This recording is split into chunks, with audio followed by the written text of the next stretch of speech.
The manager stood before the shed with a letter in his hand. 6 little engines watched him anxiously. "There is another narrow-gauge railway on the mainland," he told them. "One of their engines is ill, and their manager needs a replacement. Now, I can't spare anyone until Duke is mended, but I wanted to suggest to him that one of us—" "Oh, sir! Please, sir!" the engines cried excitedly. The manager held his ears. "You can't all go," he laughed. "I thought— Sir Handel." "Oh, sir," said Sir Handel happily.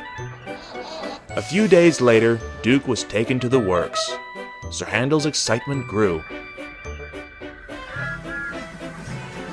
The weeks passed, and still Duke didn't come back. One day, he was waiting at the station when Gordon arrived. "I've been invited to another railway," he told him importantly, "but I can't be spared until Duke is mended." "Quite right," said Gordon. "It's a great responsibility to be indispensable." "Gordon says I'm, insensible," he boasted to the others. They were amused, but not impressed. Sir Handel's impatience got worse and worse. The longer Duke was away, the more excitable he became. One day, when he went to fetch his coaches, he left in such a hurry that he didn't bring enough. The poor coaches were crammed full of passengers.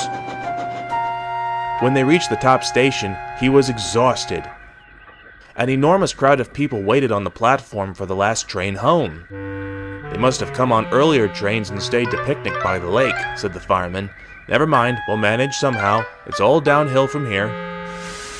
But at the station near the waterfall, the platform there was full too.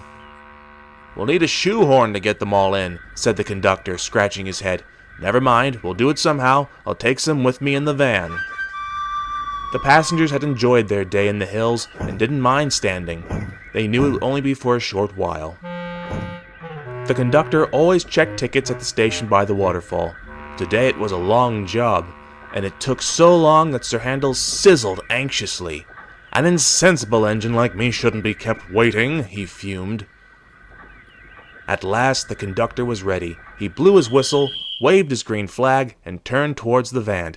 "At last we're off! Do come along! At last we're off! Do come along!" Sir Handel snorted impatiently. He started so suddenly that the conductor had to run to the train. He attempted to board the van, but the door was blocked by passengers. By the time they'd made room for him, the train was out of the station and the conductor was left standing on the platform. He blew his whistle and waved his red flag, but Sir Handel was making such a fuss he didn't hear him. The van tried to stop, but there was no one to put her brakes on. "Stop! Stop!" she cried. The coaches tried to hold back and call out, but Sir Handel wouldn't listen. "Silly coaches, we will not be late!" Luckily, a passenger knew what to do. He pressed a button and a buzzer sounded in Sir Handel's cab. Sir Handel hissed furiously as his brakes came on. "Now what?" he demanded. The driver looked back, and he saw the conductor running alongside the line. "We've only gone and left our conductor behind," he snapped. "That's what you get for being in such a rush." Sir Handel was sorry at once. Passengers helped the conductor into the van, and Sir Handel started again.